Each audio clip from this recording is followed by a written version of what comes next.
At that wedding, everyone was watching the door. Not for the bride. Not for the groom. For him.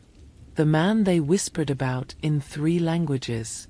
The man whose name moved money across continents and made grown men lower their voices in crowded rooms. The man who, 14 months ago, had been driven off a Seoul expressway and carried out in pieces, and had still, somehow, come back. Tonight, Kong Jae-won arrived in a wheelchair, and the entire ballroom of the Whitmore Grand Hotel held its breath. White orchids cascaded from every surface. 6-piece strings played Debussy in the corner, soft enough to disappear into, too precise to ignore. The wedding of Park Soo-hyun and Daniel Whitmore had drawn 2 worlds into one room and asked them to get along for one evening. Jae-won's chair moved silently across the marble floor, pushed by a man in a charcoal suit named Min-jun, posture of someone paid to be invisible, eyes of someone paid to notice everything. Jae-won himself wore black on black, a chiton jacket, a silk turtleneck, and a brushed steel watch. His jaw was set. His eyes swept the room with the practiced calm of a man who had learned, long before the accident, never to appear moved by anything. He was 38 years old, and he looked like every year had cost something. The guests parted as he passed. Not rudely, not warmly, the way water parts for something that does not negotiate. Min-jun positioned him at the VIP table, visible enough to fulfill the obligation, far enough from the dance floor to be peripheral. Soo-hyun had greeted him with the careful cheerfulness people use when they are no longer sure how to be natural around you. He had smiled, raised his glass of sparkling water, and watched the room fill with people who knew his name and had forgotten how to talk to him. His water stayed untouched. It would stay untouched for the rest of the evening. He was that kind of alone, the kind that makes even small comforts feel performative. At the far end of the ballroom, almost against the wall, tucked beside the emergency exit as though someone had placed her there as an afterthought, a woman sat alone at a table covered in 2 white linen and not enough conversation. Her name was Zara Okafor. She was 31. Wearing a burnt orange wrap dress she had ironed 3 times that morning and still felt slightly wrong on her body. Natural hair pinned at the crown with a gold clip her mother had given her, edges laid with the precision of someone who had decided, this room will not make me feel small. Deep plum lipstick. Her good heels, 3 inches, worn twice before, slightly too tight. She had chosen every detail carefully and deliberately, the way women do when they are entering a room not built with them in mind. When the outfit is not vanity, it is armor. Her 6-year-old daughter, Amara, sat beside her, legs swinging, eyes wide as a child who has just discovered the world is larger and more chandelier-filled than anyone warned her. Yellow dress. The tulle skirt she had selected with extreme conviction. A headband bow was so large it kept sliding to one side. She smelled of cocoa butter and strawberry juice and a little hotel soap. Amara had been doing her job since they arrived, which was observing everything with the focused attention of a scientist and reporting her conclusions without filter. "Mommy," Amara whispered, tugging Zara's sleeve. That man came in a car chair. She tilted her head toward the VIP section, where a man had been positioned at a table that radiated importance and emptiness. People sat near him, not with him. The distinction was visible from across the room. "He looks like the king in my storybook," Amara said.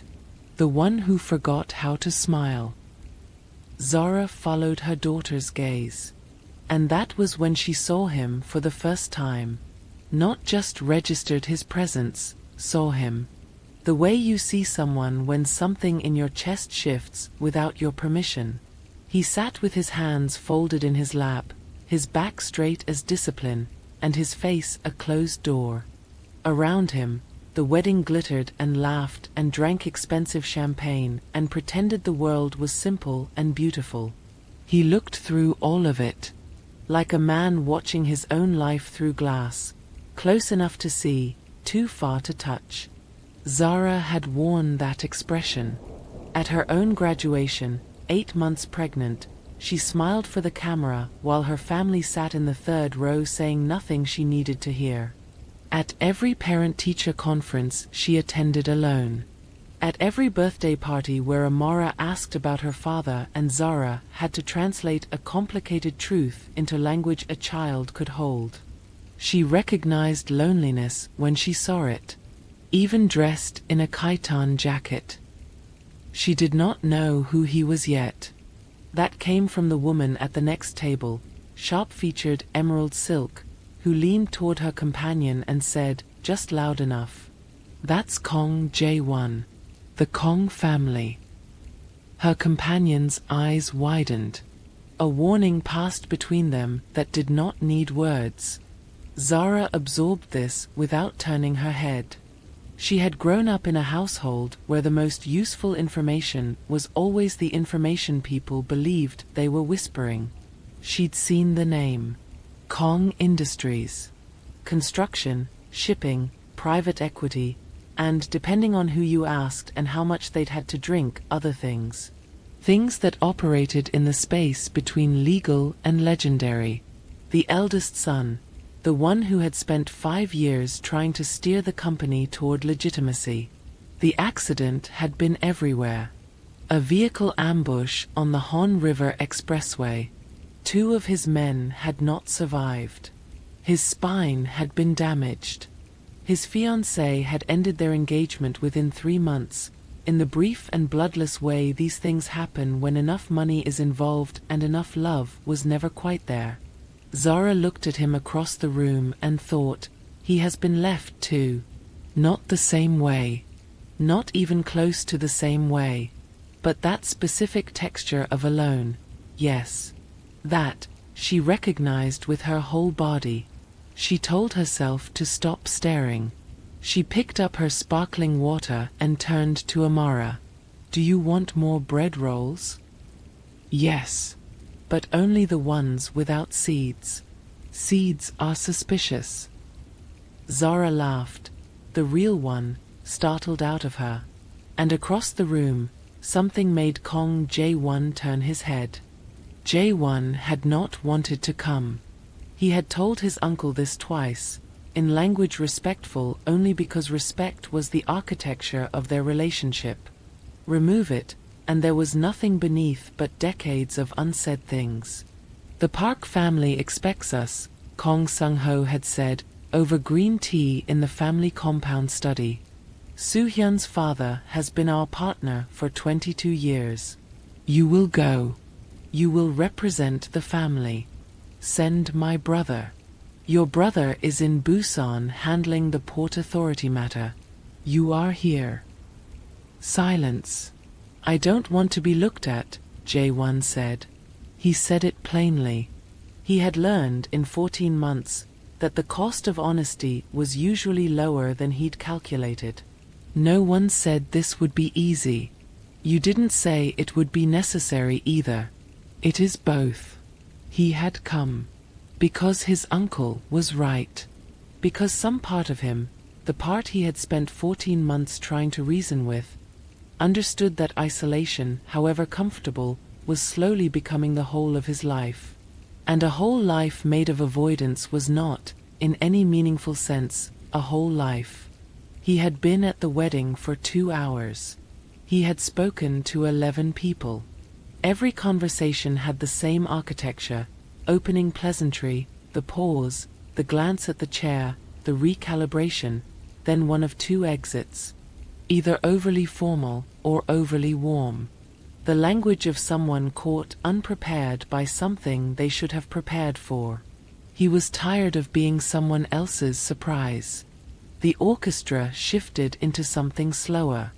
Couples moved with the effortless intimacy of people who had forgotten dancing required any effort at all.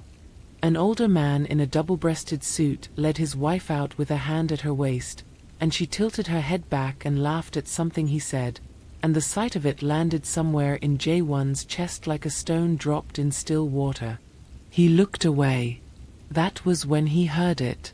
Laughter, genuine, full, unself-conscious. Not the practiced amusement of the ballroom. The kind that happens when something is genuinely, helplessly funny.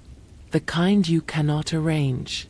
It came from the table near the exit. He turned.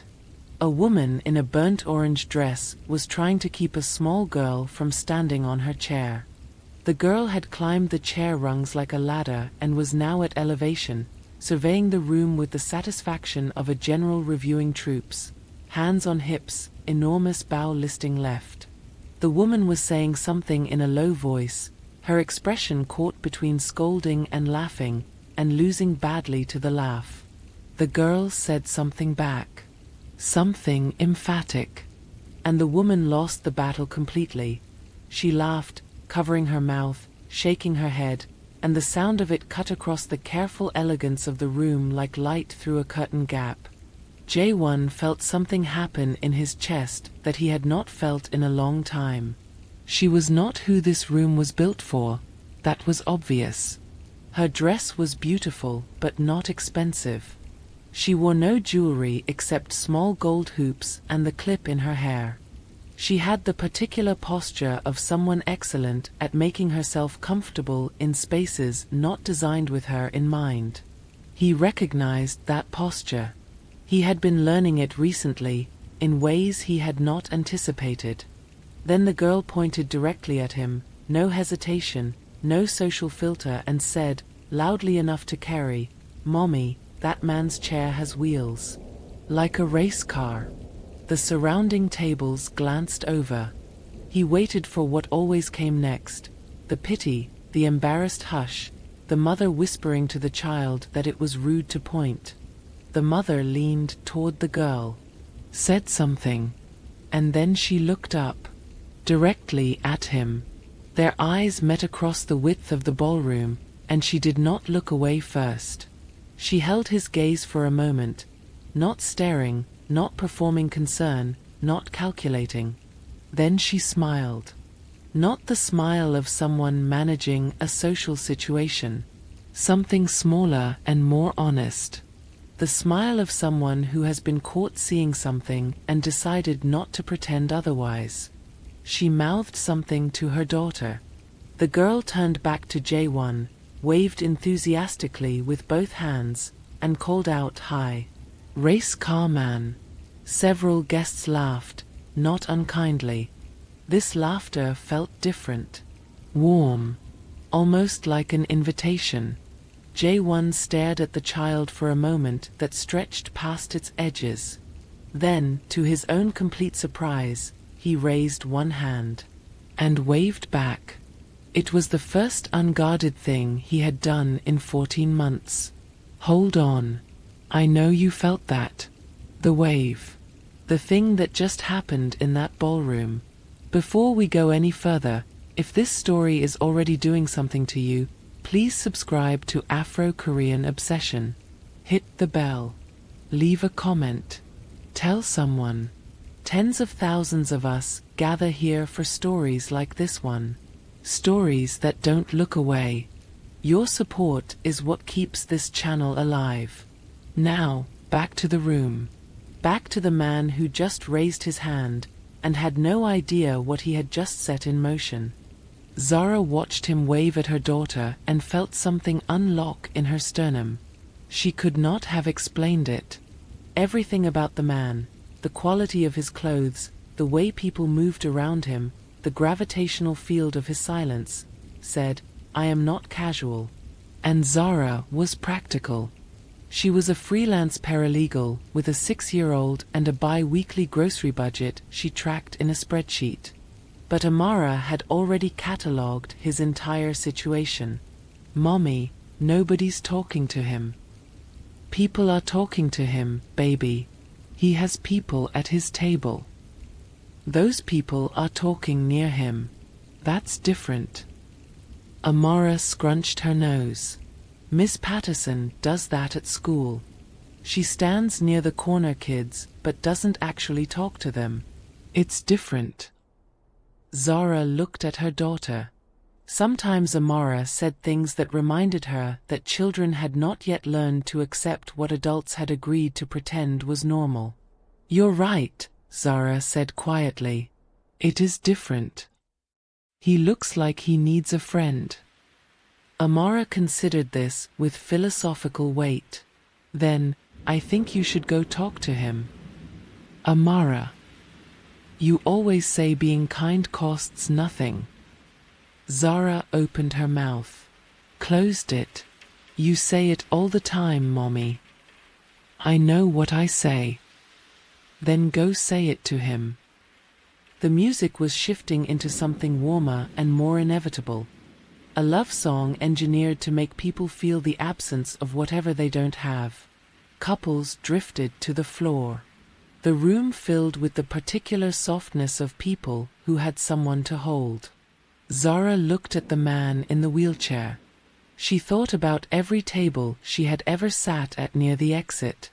Every time she had talked herself out of the middle of the room. Every moment she had chosen the smaller version of herself because the larger one felt like too much to risk. She put down her glass. Watch my purse, she told Amara. I'll protect it with my life. Just don't let anyone take it. Same thing. Amara beamed. Zara stood. Smoothed her dress. Took a breath she did not let anyone see her take. And walked across the ballroom. The walk was longer than it looked. Every sensible instinct argued back. She almost stopped twice. She kept moving. Halfway across, Kong Jae-won looked up. His eyes found her before she reached him, darker than she'd expected, a deep near-black with something beneath the darkness. The quality of eyes that have seen enough to stop being surprised by things, but haven't quite given up on being surprised. He watched her cross the last stretch of floor without expression. She stopped in front of him. Up close, he was more specifically real than he had been from across the room. The silver threading at his temples. The fine scar along his left jawline, barely visible. His hands in his lap, large and still, carrying the history of what they had once done. She had not planned what to say. She had walked over on instinct and warmth and 2 glasses of sparkling water, and now she was standing in front of one of the most powerful men in the room, and her brain was generating options at insufficient speed. So she said the truest thing she could find. You look like the only person in this room who's having as bad a time as I am, she said. And I thought maybe we could be miserable together. It's more efficient. Silence. Kong Jae-won stared at her. Not with hostility. With the specific stillness of a man whose systems need a moment to process something they were not designed for. Behind him, Min-jun shifted almost imperceptibly. Who are you? Jae-won said.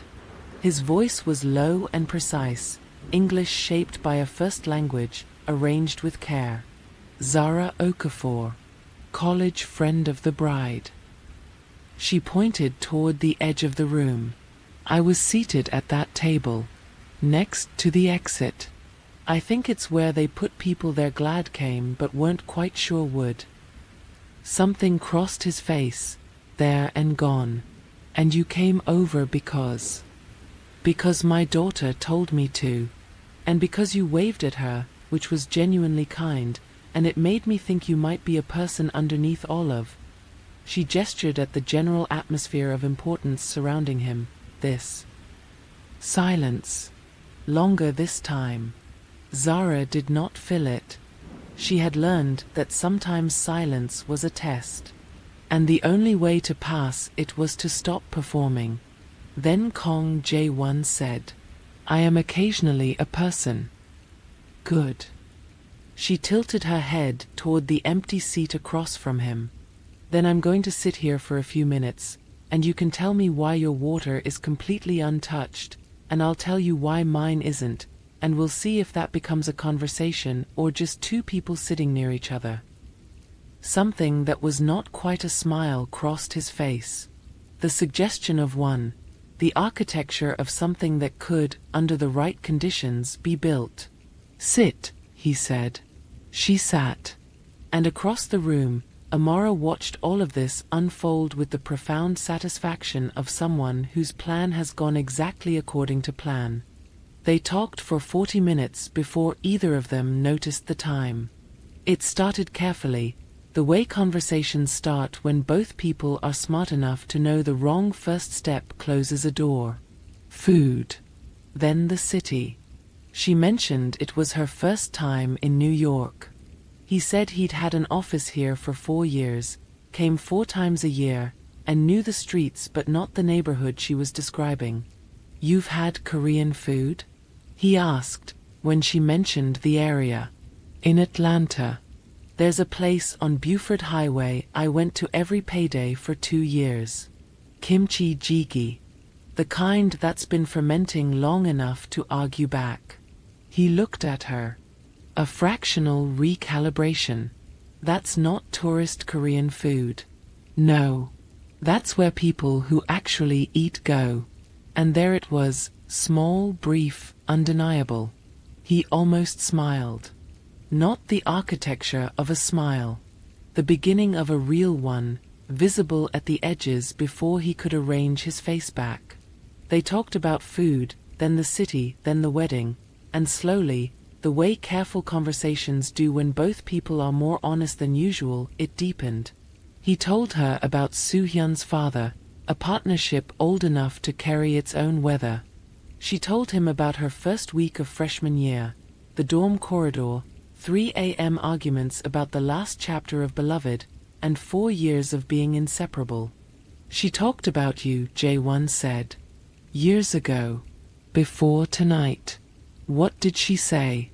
"That she had a friend who argued with a professor for an entire class about whether contract law was philosophy or mathematics." A pause. "And won." Zara laughed, surprised into it. "It is philosophy. Law is always philosophy wearing a suit. I've built businesses on contracts. I might disagree. Then we can have the argument. I've been told I'm very convincing." "I've been told the same thing." And this time the smile arrived, brief, controlled, but real. The full thing. She told him something she hadn't planned to, about Amara's father, not all of it, but the shape of it. The relationship that had not been a relationship. The discovery, then the decision she had made and never regretted, even when it was hard. Which was often. "How long have you been doing this alone?" he asked. 6 years, 3 months, 2 weeks. She said it immediately, without thinking. Then caught herself. "I don't usually count that out loud." "Why not?" "Because it sounds like I'm keeping score." "Aren't you?" "Maybe. But not against anyone. Just keeping track. So I know the shape of what I've done." He was quiet for a moment. Then, "I understand that." "After the accident," he said, plainly, without the careful framing people usually installed around that word, "I spent 6 months counting days. Not because I expected something at the end of the count. Just because counting meant time was still moving." "Did it help?" "No, but it gave me something to do with my hands." She understood that completely. She told him so. "You don't look at me the way other people do," he said. "How do other people look at you?" "Like I'm a problem they're trying to solve politely." "I'm a paralegal. I spend my days reading documents, trying to do 3 things at once and only saying one of them out loud. I've gotten good at seeing what's actually there instead of what's presented." She paused. "You're not a problem.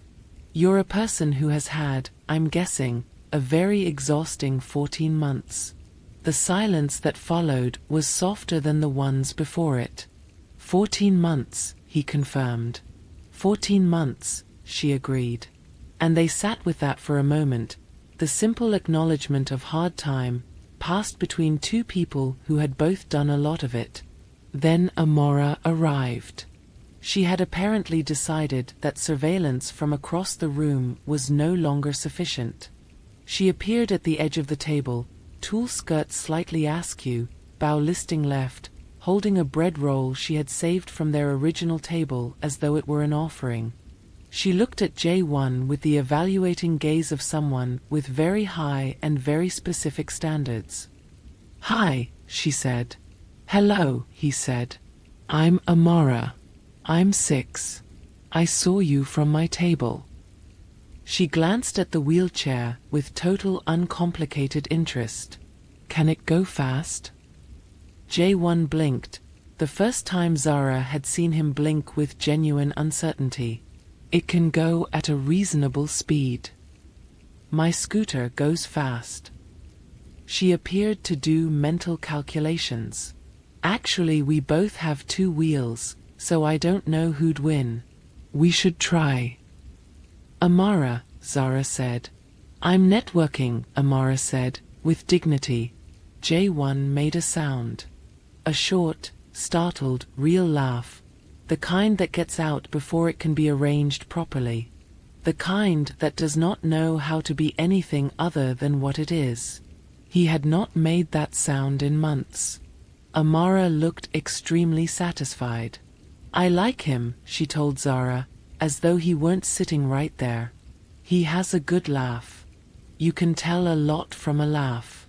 "That's what you always say." "I do say that." "Is it true?" J1 asked. "In my experience," Zara said, "yes." He held her gaze. Something behind his eyes was adjusting, the way light adjusts when a window is opened in a room that has been closed for a long time. "Then I have not laughed in long enough that I'm not sure what mine says about me anymore." "It says," Amara announced, climbing into the chair beside Zara with the confidence of someone who has received a standing invitation, "that you were surprised. Surprised laughs are the best kind. They're honest." Kong J1 looked at this 6-year-old in her tilting bow and her philosophical convictions, and something behind his eyes, something that had been behind a locked door for a long time, quietly opened. "She is extraordinary," he said to Zara. "She knows," Zara said. "Please don't tell her again or she'll be impossible." Amara was already impossible and deeply content about it. The orchestra moved into something upbeat and celebratory. Lights caught and scattered. Guests were pulling each other toward the dance floor with the loose energy of people past their second drink and into their good mood. Amara watched it all with the focused attention of a military strategist. Then she turned to Kong J1. "You should dance," she said. "I can't." "Why not?" He stopped. The chair was its own answer, and he did not want to name it, and Amara was 6 and would not accept it as a final answer anyway. Amara looked at the wheelchair, looked at him, then said, with the clarity of someone stating an obvious fact that everyone else had somehow missed, "Dancing doesn't need legs. It just needs someone who wants to do it with you." Silence settled over the table like something that had been waiting to be said. Zara's throat tightened. She looked at her daughter, this small, fearless person who had never once been taught to look away from the things other people pretended not to see. Then Amara looked at her mother and shrugged, as if she could not understand why the adults were making this so complicated. "Just saying." J1 had been looking at Amara. Then slowly, as though pulled by something he hadn't planned, he turned and looked at Zara instead.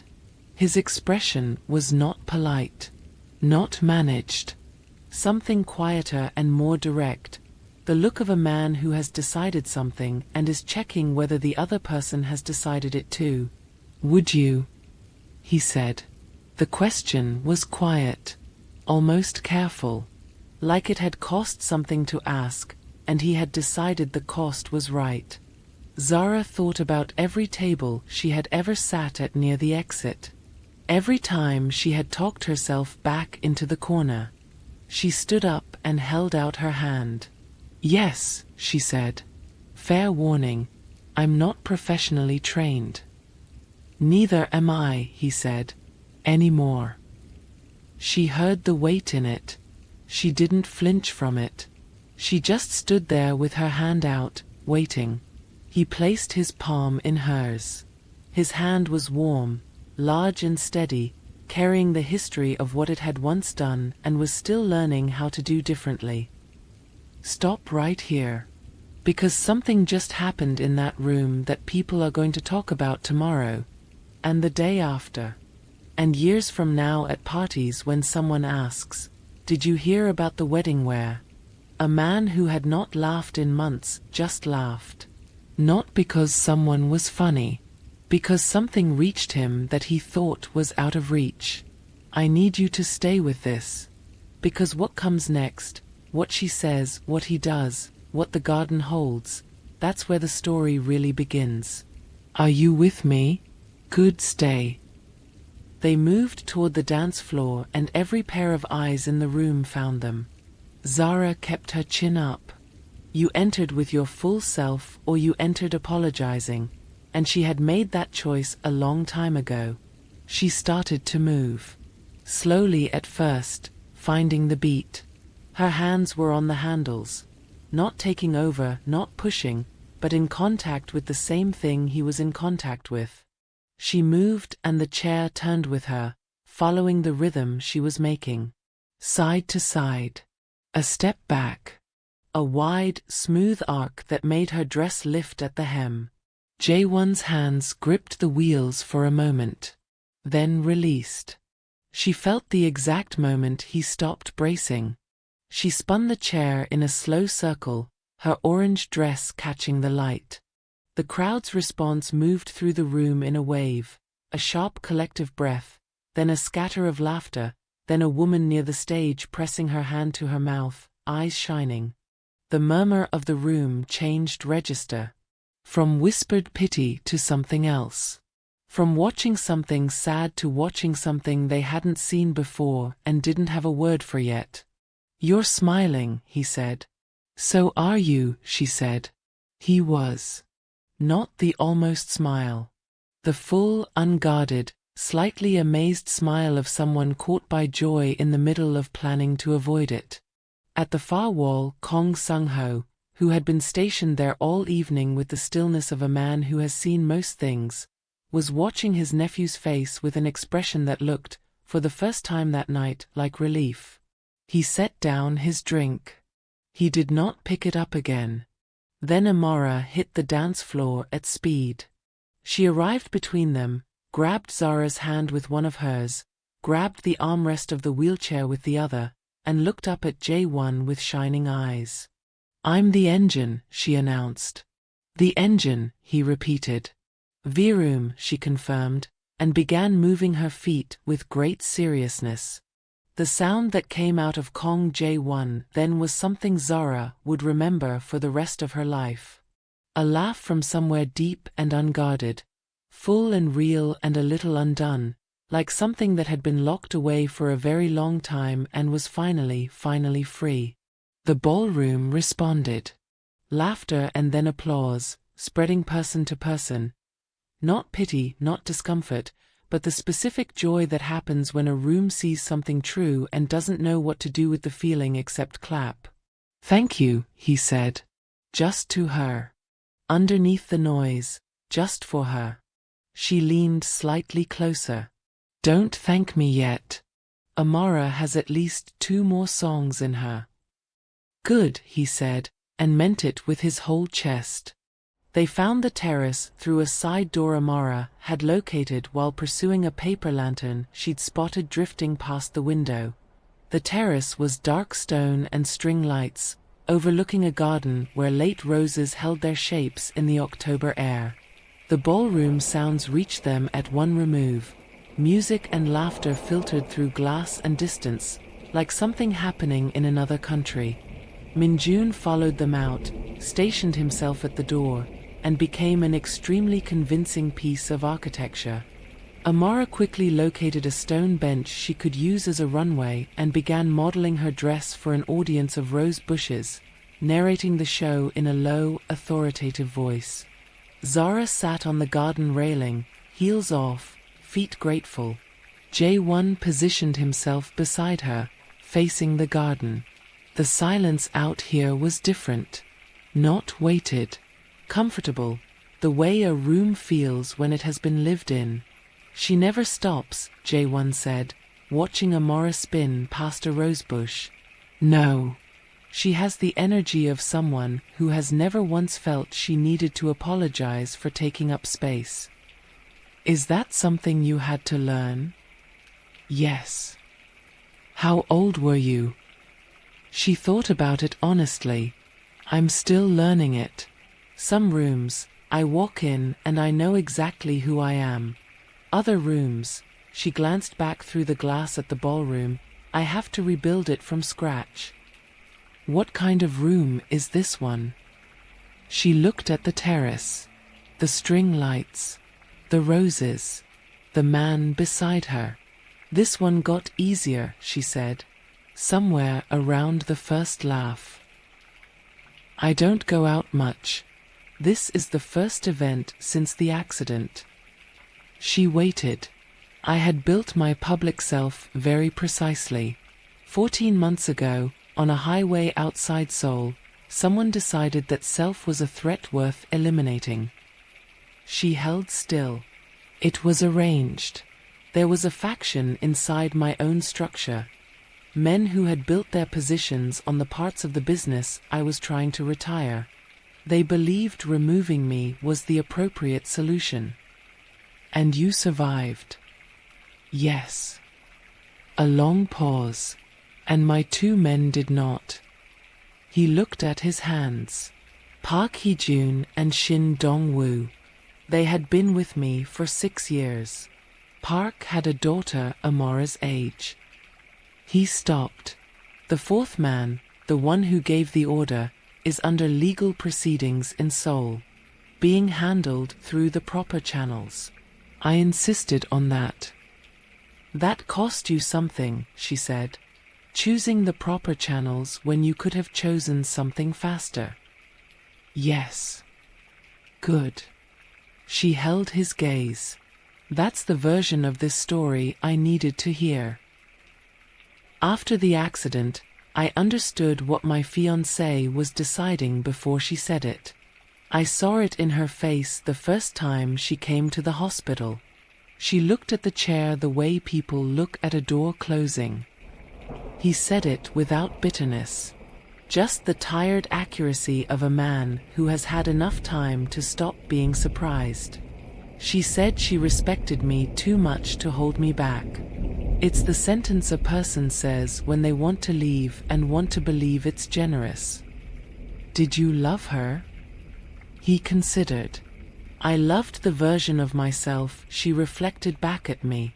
Someone who never needed anything. A pause. That version was easier to maintain than I realized at the time. I know something about that, she said. About building a version of yourself that needs nothing. Until it isn't armor anymore. Just a room you can't leave. Until it isn't armor anymore, she agreed.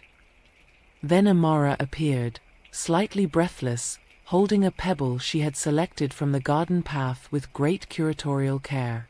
I'm gifting this to you, she told Jae-won, presenting it with both hands, her expression grave with the weight of the occasion. He looked at the pebble in her outstretched hands. He accepted it with both hands. He held it in his palm and looked at it the way you look at things that are small but mean something larger. Thank you, he said, with a seriousness that matched hers exactly. You should keep it somewhere special. This was a good night. He looked briefly at Zara. She looked back. Neither looked away. Yes, he said. It really was. The next morning, Zara's building concierge, a man named Gerald who had worked the desk for 11 years and had seen most things, presented her with an expression of professional composure under visible strain. On the desk, a bouquet of burnt orange dahlias arranged with the specificity of someone who had been very deliberate with a florist at an hour that required money and intent. The exact shade of burnt orange. The same color as the dress. This was not a coincidence. Beside it, a paper bag from a Korean restaurant with a 4-week waitlist, containing kimchi jjigae in a sealed container with heating instructions. There was a card. Zara's fingers went still on the envelope. She pulled the card out slowly. It read one line. For someone who knows the difference between tourist food and the real thing, J. She stood at the front desk holding the card and felt the very inconvenient, unignorable warmth of being seen by someone specific.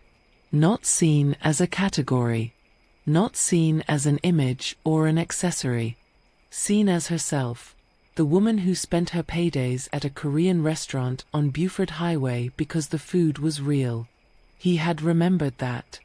Amara, still in pajamas, encountered the dahlias in the hallway and immediately claimed 3 for her room. From him, she said. Yes. I knew it. She nodded with the satisfaction of a prophet whose vision has been confirmed on schedule. I told you in the car on the way home. I said he likes you. You said that about the hotel waiter too. The waiter gave you extra bread. She gestured at the dahlias. This is extra bread, but it means more. Zara put the kimchi jjigae on the stove. The smell filled her kitchen, the real kind, the kind that took years in the jar. She typed, "The dahlias are the exact right color." That was either lucky or deliberate. The reply came in minutes. I don't do lucky. She laughed at her phone screen in her kitchen on a Saturday morning, alone except for a 6-year-old arranging stolen dahlias with great artistic seriousness, and felt something she had been careful not to feel for a long time. The specific, frightening, wonderful kind of hopeful that comes when something is beginning and you know it. Later that afternoon, a message arrived. I'd like to take you and Amara to dinner tonight. Somewhere real. I'll send an address. 7 o'clock. J. She texted back, we'll be there. The restaurant he chose was not what she expected. A small Korean restaurant in Koreatown, the kind where the banchan arrived before anyone asked, where the jjigae came in clay pots still bubbling, and where 3 generations of a family were visible through the kitchen service window. He was already there when they arrived. A table at the back, spacious enough for the chair, private without being hidden. She noticed the choice. He noticed her noticing. You learn to plan a room in advance, he said. I imagine, she said. Amara entered, inhaled, and announced. This smells like a true place. True place. J1 said. Some restaurants are performing, Amara said, settling into her chair with authority. This one's just cooking. You can tell. She opened the menu with the seriousness of someone reviewing a legal document. I'd like noodles. The japchae here is excellent. Glass noodles, vegetables, and beef. I'll evaluate that claim, Amara said. The evening found its rhythm quickly, easier than the wedding night, the way conversations are when the difficult things have already been said. J1 ordered in Korean. Zara watched the staff's posture shift toward warmth. Amara ate her japchae with the focused satisfaction of someone whose hypothesis has been confirmed. She gave it a solemn nod and went back for more. Toward the end of dinner, Amara set down her chopsticks and studied J1. You're good at listening. Most grown-ups listen like they're waiting for you to stop talking. You actually listen. She's not wrong, Zara said. No, he agreed quietly. She rarely is. Later, while leaving, Amara took Jae-won's hand in the doorway, not asking, just doing it the way children claim what they've decided belongs to them, and pulled him ahead onto the street. Zara watched from the step above, this man in his chair and this small girl in her enormous bow, Amara talking, Jae-won listening. His face is entirely present. Entirely there. She stood there for just a moment before joining them. She thought, there it is. Whatever this is. There it is. 3 days later, on a Tuesday evening when Amara was at her neighbor's and Zara was reviewing a contract at her kitchen table, her phone rang. Not a number she recognized. She answered. Ms. Okafor. Male. Precise. Accented. Not Jae-won. Someone else entirely. This is a courtesy call. You have been seen publicly with Kong Jae-won. It would be in your interest, and in the interest of your daughter, to reconsider that association. The line went dead. Zara sat very still. The kitchen was exactly as it had been 30 seconds ago, warm, ordinary hers. But something in it had changed. The way air changes when a door has been opened somewhere far away in the building. She called Jae-won. He answered on the first ring. Zara. The way he said her name, not surprised but told her he already knew. Someone called me, she said. I know. Minjun monitors communications connected to the legal proceedings in Seoul. He flagged irregular contact 20 minutes ago. I was about to call you. The fourth man. He has people still on the outside. A pause, heavier. I need you to take Amara to Soohyun's tonight. She'll be safe there. And you? I'm handling it through legal channels. The call to you will accelerate the proceedings considerably. He has just made a significant mistake. All right. Zara. I'll take Amara to Soohyun's. A pause, steady. But when this is done, actually done, you and I are going to have a real conversation about what it means to be in your life. Silence. Yes, he said. We are. Be careful. Always, he said. Then, quieter, thank you for not running. I considered it for about 4 seconds, she said honestly. It's a reasonable response to a threatening phone call. What changed in the 4 seconds? She thought of the garden, the pebble resting in both his hands. I know which kind of man I'm talking to, she said. She heard him exhale. She hung up and called Soohyun. She did not break while she packed Amara's bag.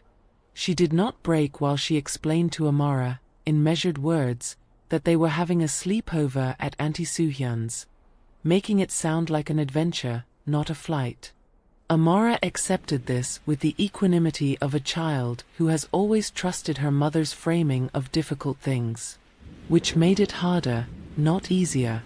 She did not break while Soohyun opened the door and held her by both arms and looked at her with the directness of someone who has known you long enough to skip the polite question. She did not break until Amara was asleep in the guest room, the bow finally still on the pillow beside her, and Soohyun handed her a glass of wine and said nothing. And then she broke. Not loudly. Not dramatically. The way strong people break when they have finally stopped moving long enough to feel what they've been outrunning. A long exhale that became something else. Her hands pressing flat on her knees. The specific grief of someone who has been here before. Not the same danger, but the same shape of it. Something good, arriving at a cost she hadn't fully accounted for. I'm not afraid of him, she said, after a moment. I want to be clear about that. This isn't about him. I know, Soohyun said. I'm afraid of myself. She looked at her hands. I'm afraid of how fast this happened, how real it feels, how much I want it to be safe. I have Amara to think about. You always have Amara to think about. I know. I worked very hard to make her world feel stable. I built that from scratch, alone, year by year. And I am terrified, genuinely terrified, that I have let someone in who could take that apart. Not because he's dangerous, because I care what happens. Do you trust him? Soo-hyun asked. Zara thought about the pebble, both hands receiving it. The way he had looked at Amara's bow listing left and matched her seriousness exactly, without being asked to. Yes, she said. That's what scares me. That's not a reason to leave, Soo-hyun said gently. I know that too. From the guest room, the small sound of Amara breathing in sleep. Zara pressed her palms to her face, then lifted her head, reset the shoulders. The same motion she had been performing since she was 24 years old in an empty apartment, deciding what kind of person she was going to be. Okay, she said quietly. To herself, mostly. Okay. She did not call Jae-won that night. But she did not run. 6 days later, the legal proceedings in Seoul moved with the speed of a case that had suddenly acquired 3 new pieces of evidence and an international phone record. Jae-won called on a Sunday afternoon. It's done, he said. He's in custody. The proceedings are sealed. The outside contacts have been contained. A pause. Long enough that she knew something else was coming. I owe you a real conversation, he said. Not over the phone. She exhaled, long and slow. He called later and asked if she would meet him. She chose the place, a coffee shop 2 blocks from her apartment, somewhere that was hers. Fogged windows, dark roast, rain. She arrived first. I knew the danger was still active, he said, without preamble. I told myself I had it managed, that you weren't close enough to be a target. He met her eyes. I was wrong, and I was protecting myself as much as I was protecting you. From what? From you deciding the cost was too high. I didn't want to give you the complete picture because I was afraid the complete picture would send you somewhere I couldn't reach. When she spoke, her voice was not soft. Kong Jae-won. I am a single mother who has spent 6 years making risk assessments with incomplete information. My former partner left me at 8 months pregnant without warning. I have been the last table at every event for longer than I care to count. I do not need to be protected from information. I need to be told the truth and trusted to handle it. He held her gaze. He did not defend himself. I know that now. Did you know it before the phone call? I was beginning to. The call accelerated my understanding. What do you want this to be? She said. Not managed. Not careful. What do you actually want it to be? I want it to be real, he said. All of it. Whatever that costs. Then operate from the assumption that I can hold what is true, even when it's complicated. The 2 men, she said. Park and Shin. You carry that. Every day. What would they have wanted you to do? With the legitimate side. Finish it. Park used to say the old way was a dead end. That the only future was the legal one. He would have found it funny, I think, that I'm still here finishing what he helped start. Then finish it, she said. And let that be part of why. He looked at her for a long moment. Then he reached across the table. Not dramatically. Just reached across and placed his hand over hers. She turned her palm up and held it. Just like that. Two hands on a table in a coffee shop with fogged windows while rain moved down the glass. Nothing large. Everything. You're not just a paralegal, he said. I'm a paralegal who reads contracts very carefully, she said. It's the same skill set. He smiled. She picked up her coffee cup. He picked up his. Let me tell you something about that room on the 42nd floor. 13 men sat at that table. They used careful words. Institutional language. The kind of language designed to make small things sound large and large things sound manageable. And Kong Jae-won, the man who had spent 14 months being looked at with pity, with discomfort, with the careful warmth of people who no longer knew how to be natural around him, stood at the head of that table and said her name.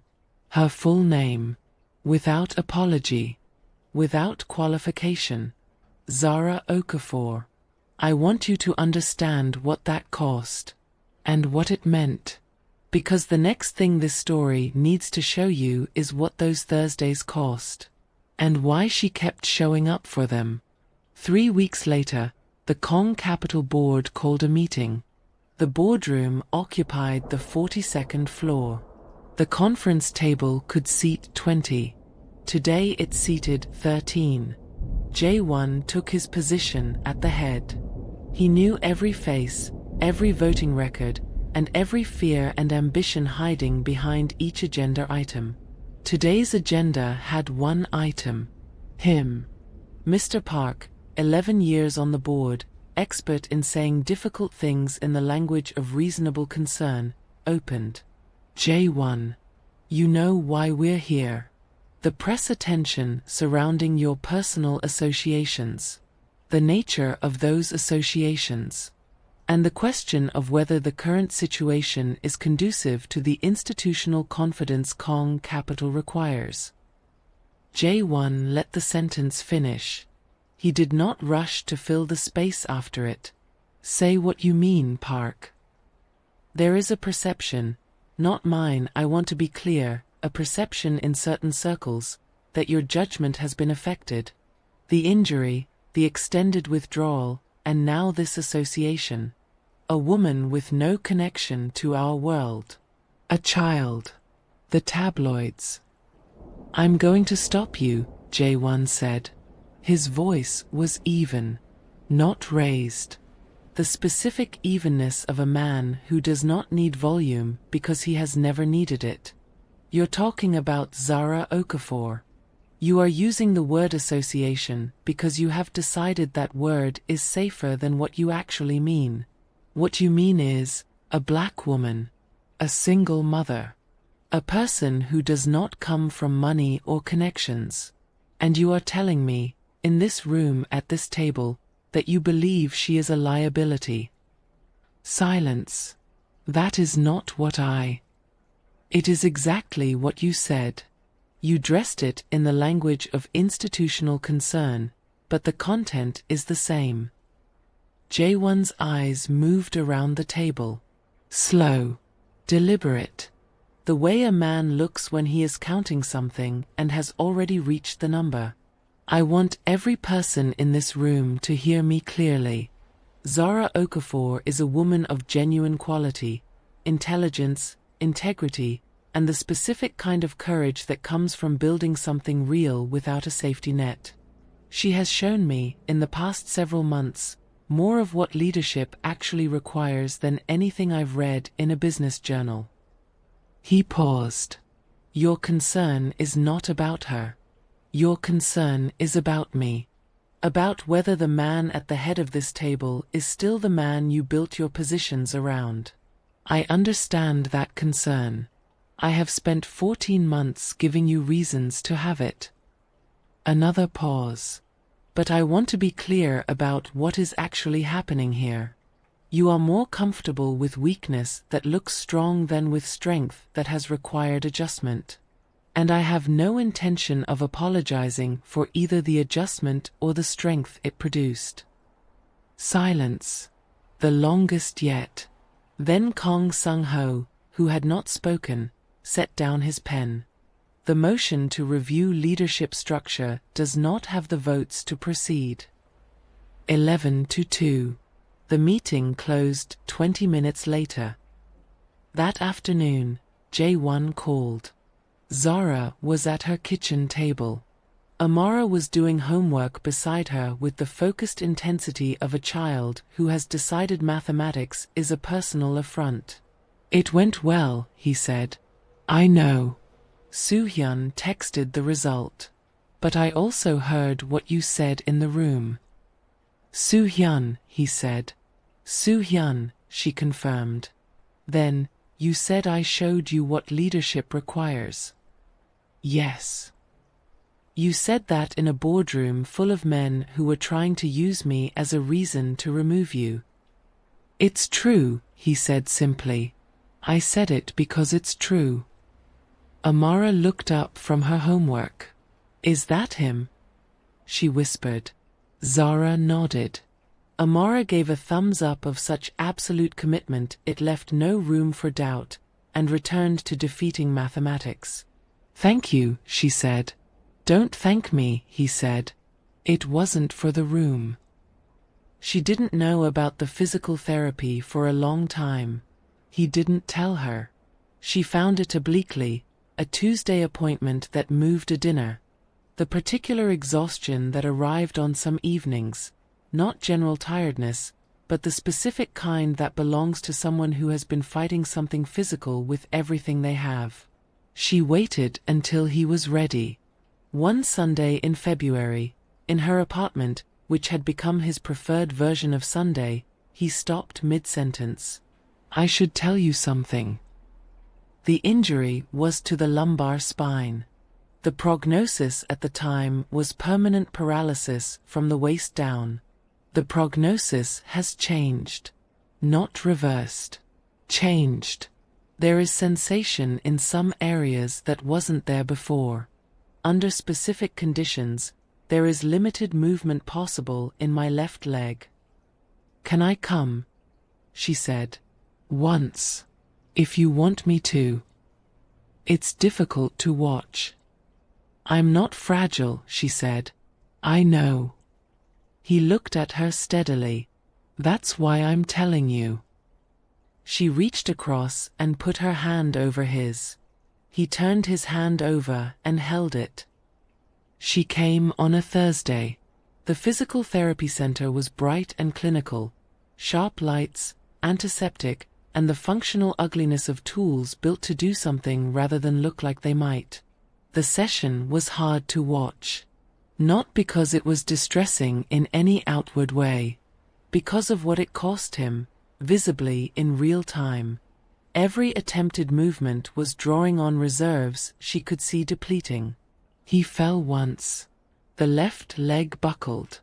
He went down onto the mat with a controlled crash and lay still for a moment, breathing. Dr. Reyes moved immediately. J1 turned his head and looked at Zara. She met his eyes. She did not look away, did not flinch, did not move toward him with the expression that said, "I need to fix this."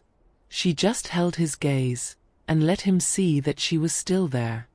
That nothing had changed on her end. That the fall had not changed the shape of what she thought of him. That was all she did. It was, from the way his face changed, exactly enough. "You didn't," he started. "No," she said. "Most people." "I'm not most people.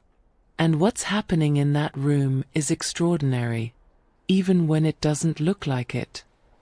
I'm afraid it won't progress further." "I know. I'm afraid I'll get used to hoping and then." "I know. But you're still going. Every Thursday. That's not fear. That's something else. It's you. When I imagine forward, whatever forward looks like, you're in it. You and Amara. And that makes Thursdays necessary in a way they weren't before." She took his hand. "Then I'll keep being in it," she said. "For as long as you want me there." He held her hand like it was something he had been practicing for. 3 weeks later, Dr. Reyes asked to speak with J1 privately after the session. Zara waited in the hallway. When he came out, his face was composed. But his eyes were doing something she had come to recognize, the quality of a man containing something too large for the moment he was in. "What did she say?" Zara asked. "The movement in the left leg is becoming more voluntary, less dependent on controlled conditions. She said the emotional state has a measurable effect on motor response. Patients who are anchored emotionally show measurably better outcomes." Zara looked at him. He looked back. "You're my anchor," he said. Not dramatically. As a reported fact, the way he stated all true things.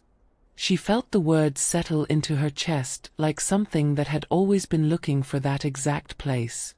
"Good," she said. "Hold on, then." The Sunday kitchen scene happened in March, during jollof rice. J1 had started spending Sundays with them, often enough that Amara had designated him a specific stool at the kitchen counter and had opinions about his technique that she communicated freely. He had learned to chop tomatoes with a precision the recipe didn't require and couldn't fully explain. Zara was making her grandmother's jollof, the real version. 3 hours. The kind that smelled like it was healing something. Amara was conducting what she described as a scientific experiment involving guava and rice crackers. J1 was chopping. Amara watched him for a while. Then she set down her guava. "Are you going to be my dad?" The knife stopped. The kitchen held the question. The jollof continued its slow work on the stove. The smell of it in the air. His hands are still on the cutting board. J1 looked at Amara with an expression that had been carried a long way to arrive here. At this kitchen. On this Sunday. With this child who asked the exact right question at the exact right moment. "It takes time to make it official," Amara continued. "I know that. I'm just asking if it's going to happen." He set the knife down. He looked at Zara. Zara looked back at him with her hands still on the pot handle and her eyes very bright. "Yes," he said to Amara. "It's going to happen." Amara nodded with the satisfaction of a project manager whose milestone has been confirmed on schedule. "Good. Because I already have the name picked out." "What name?" he said. "I'm not telling you yet. You have to earn the name." "How?" She considered this with appropriate gravity. "Keep coming on Sundays." He looked at Zara. Something in his face had gone quiet in the way that quiet sometimes means completely full. "I can do that," he said. Amara returned to her experiment. J1 picked up the knife and went back to the tomatoes. His hand found hers at the pot handle. Brief. Warm. Real. She turned her palm up and held it. Then they cooked. The jollof was finished at the same time as the tomatoes. Amara declared the scientific experiment inconclusive but promising. J1 ate 2 full bowls and said nothing, which was the highest praise. "You like it?" Amara observed. "Yes. My great-grandmother's recipe. That means you're basically part of the family already." He looked at the bowl. At the kitchen. At the drawings on the fridge, one of which now included a figure in a wheelchair beside the 2 of them, labeled in careful 6-year-old handwriting. "Our family." He saw it at the same moment she did. He didn't say anything about it. But he didn't look away from it either. His eyes stayed on those 3 imperfect letters, family, and his jaw moved very slightly, the way it does when someone is holding something in that wants to come out. He kept holding it. That was its own kind of answer. The Kong Foundation Gala fell on the last Saturday in April. J1 had invited her 3 weeks before, with a card delivered to her apartment. "I'd like you to be with me at this. As mine. If you're willing." She texted back, "I'm willing. Do I need to do anything?" He replied, "Just be you. That's the whole request." Soo-hyun helped her find a gown. Emerald silk. Dramatic and entirely her. She looked at herself in the mirror before leaving and thought, there she is. The woman who walks in like she's supposed to be there. Amara, not attending but with strong opinions, gave a thumbs up of such absolute commitment it had the force of a blessing. Then added, "Tell him I said hi. And that the scooter race is still pending."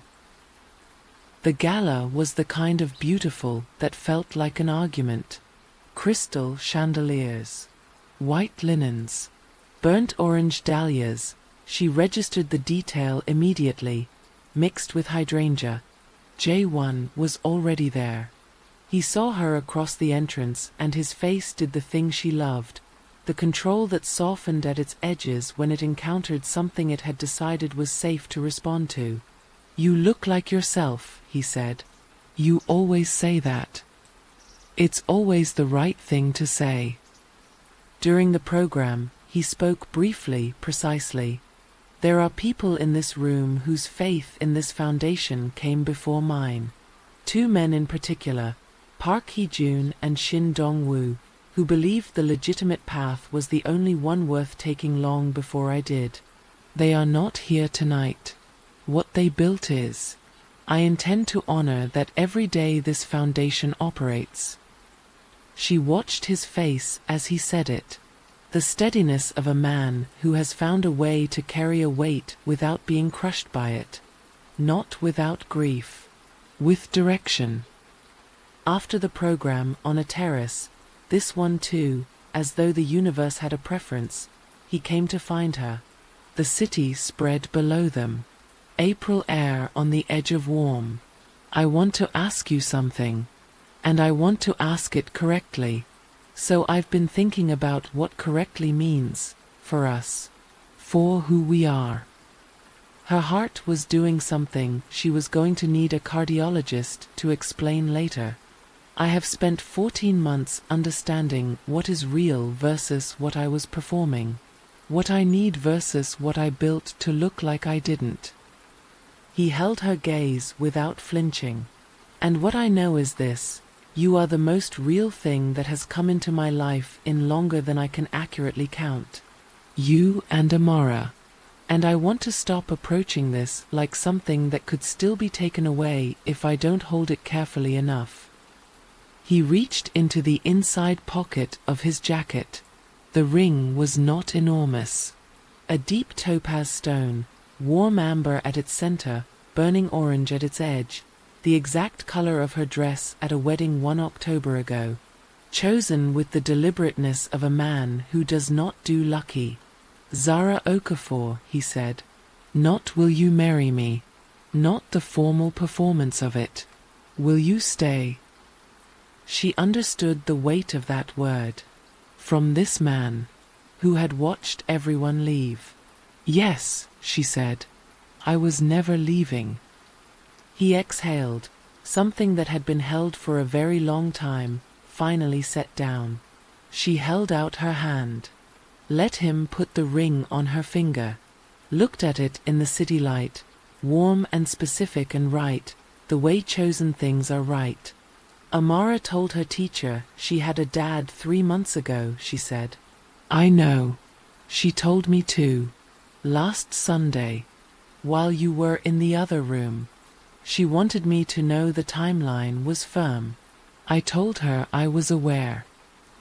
She's been running this the whole time." "The whole time," he agreed. She kissed him. Out there on the terrace, with the city below and the April air around them. He kissed her back. And held on. Pause. "We are about to arrive at the moment I've been building this entire story toward. Not the dance. Not the ring. not the boardroom. This. A 6-year-old girl in a kitchen on a Sunday morning. A word in 2 languages that means the same thing in both. A man who has survived ambushes and boardrooms and the particular cruelty of being left, about to be given something none of those things could give him. A name. They told Amara the next morning. She was at the kitchen counter, still in pajamas, engaged in what she described as a very important investigation involving a banana and 3 different types of cracker. Zara sat beside her. J1 positioned himself across from them. "We have something to tell you," Zara said. Amara looked up, looked at her mother's hand, looked at the ring, looked at J1. Then she put down her banana with the deliberate care of someone setting aside one thing because a more important thing has arrived. "You said yes," she said to Zara. "I said yes." Amara turned to J1 with an expression of profound, evaluative seriousness, the full weight of her consideration directed at him like a light. "You asked correctly," she said. "I tried," he said. Mommy cried a little. "I did not." "Your eyes did the thing," Amara said. "That counts." A brief silence. "All right," Zara said. "My eyes did the thing." Amara nodded. Then, as though this had all been part of a process she had been managing since October, since a ballroom and a pebble and a first dance. "I'm ready to tell you the name now." "Yes," J1 said. "Appa." The word landed in the kitchen with the weight and warmth of something that had been waiting a long time to be said out loud. Appa, the Korean word for father, simple, direct, the word a child uses when they mean the person and not the title. "Amara," Zara said softly. "It's both languages," Amara explained, with the practicality of someone who has genuinely thought this through. "Because that's what we are. Both languages. And he should have a name that's his." She tilted her head at J1, 6 years old and entirely certain. "If you want it." Kong J1, who had built a business that operated across continents, who had survived an ambush on a Seoul highway, who had faced a board of 13 men and held his ground without raising his voice, sat very still. Then he pressed his lips together, looked at the ceiling for one moment, looked back at Amara. "I want it," he said. His voice was not entirely steady. It was the least steady it had ever been. Amara gave a satisfied nod. Matter concluded. She picked up her banana and returned to her investigation. J1 looked at Zara. She was already looking at him. Her eyes are doing the thing.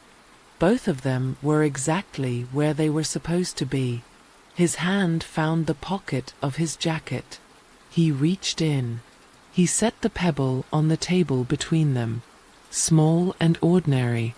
The one from the garden, from October, from the night Amara had handed it to him with both hands and told him to keep it somewhere special. He had. "I thought you should know," he said quietly, "that I've been carrying it since the night she gave it to me." Zara looked at the pebble on the table. She couldn't speak for a moment. "Somewhere special," Amara reminded him, without looking up from her banana. "The inside pocket," he said. "Every day." The kitchen was warm. The jollof smell was still in the walls from last Sunday. The drawing on the fridge said "Our family" in careful 6-year-old letters. Zara picked up the pebble, turned it over once, set it back down. "Keep it," she said. He did. They married in October. Exactly 1 year after a woman in a burnt orange dress had crossed a ballroom for no sensible reason and asked a man who terrified rooms to be miserable with her. The venue was a restored space in Brooklyn, high ceilings, exposed brick, and string lights that Amara had personally approved after submitting written feedback to the venue coordinator. 200 guests. both worlds in the same room, not performing coexistence but actually practicing it. Her family from Atlanta navigating the food with varying confidence and the joy with none. His family, the formal ones and the less formal, his uncle who now introduced her as a woman of real intelligence, and Soo-hyun and Daniel, who were, in every literal sense, responsible for all of it. Amara was the flower girl. She had submitted a written document to the wedding planner detailing her preferred petal distribution velocity and a diagram of the aisle. The ceremony was simple. True. Vows written themselves, not performing love for a room, but reporting it accurately, the way two people do when they have already lived the truth of it and just need a room to hear it confirmed. At the reception, the orchestra struck into something with a real rhythm. Jae-won moved across the floor toward Zara. She stood at the edge of the dance floor in her white dress, holding a small bouquet of burnt orange dahlias, the same color as the night they met, and waited for him. He stopped in front of her. The way she had stopped in front of him, 1 year and 1 October ago. She held out her hand. "Ready," she said. He took it. "I've been ready," he said, "since you asked me to be miserable with you." She laughed. The real one, the full one, the one he had been in love with specifically and deliberately since a ballroom when everything he had built around himself cracked open on the sound of it. And they danced. Zara moving, Jae-won in his chair, the floor clearing around them with the instinct people have toward something worth watching. The music swelled. The lights caught the dahlias.